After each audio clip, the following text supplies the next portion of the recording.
భీమవరం ఈ 2-3 నెలల్లోనే మరి రెండోసారి రావడం జరిగింది. ముఖ్యంగా భీమవరం నియోజకవర్గం మీద, పశ్చిమ గోదావరి జిల్లా మీద ప్రత్యేకమైన ప్రేమాభిమానాలను చూపిస్తున్న జగన్మోహన్ రెడ్డి గారికి ఈ జిల్లా ప్రజల తరపున నా హృదయపూర్వక ధన్యవాదాలు తెలియజేసుకుంటూ, ముఖ్యంగా జిల్లా పార్టీ అధ్యక్షులు రంగనాథరాజు గారు, అలాగే వేదికను అలంకరించిన మంత్రులు, అలాగే శాసనసభ్యులు, శాసనమండలి సభ్యులు, నియోజకవర్గ ఇన్ఛార్జీలు, పార్టీ నాయకులకి, కార్యకర్తలకి, ఇక్కడికి విచ్చేసిన అశేష జగనన్న అభిమానులందరికీ కూడా నా హృదయపూర్వక ధన్యవాదాలు తెలియజేసుకుంటున్నా. అన్న,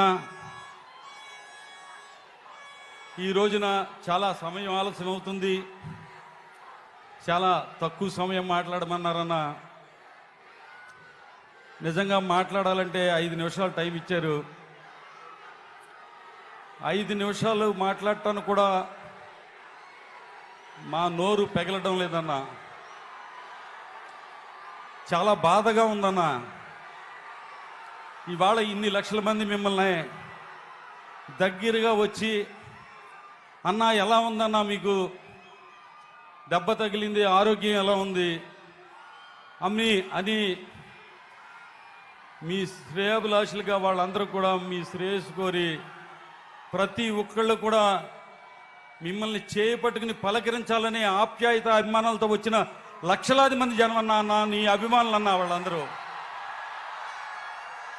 ఒక్క అవకాశం ఇయ్యన్నా, వాళ్ళందరూ కూడా వచ్చి నీ యోగక్షేమాల కోసం కనుక్కోవడానికి వచ్చిన ఈ అశేష జనం నీ చేయి పట్టుకుని వదలరన్నా. నిజంగా చాలా బాధగా ఉందన్న. రాజకీయాలు ఇంత దిగజారిపోతాయా అని. అన్నా, రాయితో దాడి చేసి నీకు గాయమైతే రాష్ట్రంలో ప్రజానీకం అంతా కూడా నీ మీదే ఆశలు పెట్టుకున్న బడుగు బలహీన వర్గాల వారు, అక్క చెల్లెమ్మలు, రైతన్నలు, భావి భారత పౌరులు, అనేక మంది పేదరికంలో ఉన్న ప్రతి ఒక్కరూ కూడా నీ మీద ఆశలు పెట్టుకున్నవారు. అరే, నీ కంటికి తగిలుంటే కన్ను పోను కదా, అరే కొద్దిగా నవరగంత మీద తగిలుంటే ఇంకా పెద్ద ప్రమాదం జరుగును కదా.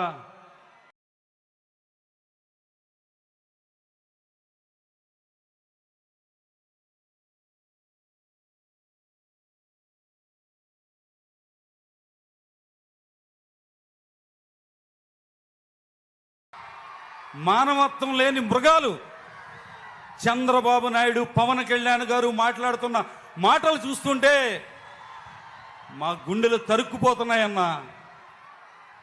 నిజంగా దారుణం అన్నా. వాళ్ళకి మంచి బుద్ధి పుట్టించమని ఆ భగవంతుడిని కోరుకుంటున్నానన్నా. ఇన్ని లక్షల మంది సాక్షిగా మంచి మనసు అన్నదే లేదన్న వాళ్ళకి. నిజంగా అన్నా, నీ మీద ఎందుకన్నా ఇంత ద్వేషం, ఎందుకన్నా నీ మీద అంత కక్ష అన్న? అవ్వా తాతలకి 65 సంవత్సరాలు వస్తేనే కానీ పెన్షన్ రాని వాళ్ళకి 60 సంవత్సరాల వాళ్ళకే మరి 3000 పెన్షన్ వాలంటీర్ల ద్వారా తెల్లవారు గట్ల 5 గంటలకే వాళ్ళందరికీ అందిస్తున్నందుకన్నా, భావి భారత పౌరులు మన పిల్లలు బాగా చదువుకోవాలి, వాళ్ళకి విద్యను సంపదగా అందించాలి, ఆ కుటుంబాలు పేదరికం నుంచి పైకి రావాలని ఆలోచన చేస్తున్నందుకు అన్నా నీ మీద అంత కక్ష అన్నా. ప్రతి పేదవాడికి, ప్రతి రైతుకి, ప్రతి అక్క చెల్లెమ్మకి కూడా తమ కింద నుంచి ఎక్కడో చోట పని చేసుకుని బతుకుతున్న వారందరూ కూడా మనం కూడా ఆత్మాభిమానంతో ఆర్థికంగా పైకెదిగి మనం గర్వంగా సగర్వంగా బతకాలని ఆలోచన చేస్తున్న వారికి మీరు చేయి అందిస్తున్నందుకన్నా మీ మీద కక్ష అన్నా. నిజంగా మీకు తగిలిన గాయం మాకు తగిలిన గాయం అన్నా. పేదవాళ్ళ ఆశల్ని విధివేయాలని చూస్తున్న దుర్మార్గులు, దుష్టులకి మంచి మనసుని కలిగించమని చెప్పి ఆ భగవంతుడిని ప్రార్థిస్తూ, అన్న నువ్వు 10 కాలాల పాటు ఆయురారోగ్యాలతో ఉండాలన్నా, క్షేమంగా ఉండాలన్నా, నీ మీద ఎంతోమంది ఆశలు పెట్టుకుని ఉన్నారన్నా. ఈ రాష్ట్ర ప్రజలు అవ్వ తాతల కాడించి నేడు పుట్టిన బిడ్డ వరకు కూడా వాళ్ళ భవిష్యత్తు కోసం నిజంగా చెప్పాలంటే అన్న నీ గురించి 2 గంటలైనా సరిపోదన్నా. కానీ నాకు మాటలు రావటం లేదన్నా. మీరు 10 కాలాల పాటు ఆయురారోగ్యాలతో సంతోషంగా ఉండి ఈ రాష్ట్ర పేదల యొక్క పక్షాన నిలబడి వారిని పేదరికం నుంచి పైకి తీసుకొచ్చి వాళ్ళ సగర్వంగా ఆత్మాభిమానంతో తల ఎత్తుకుని తిరిగేలాగా మీరు చెయ్యాలని కోరుకుంటూ ఆ భగవంతుడిని అన్న ఈ లక్షలాది మంది ఆశీర్వాదం మీకుంటుందని తెలియజేసుకుంటూ సెలవు తీసుకుంటున్నాను అన్న.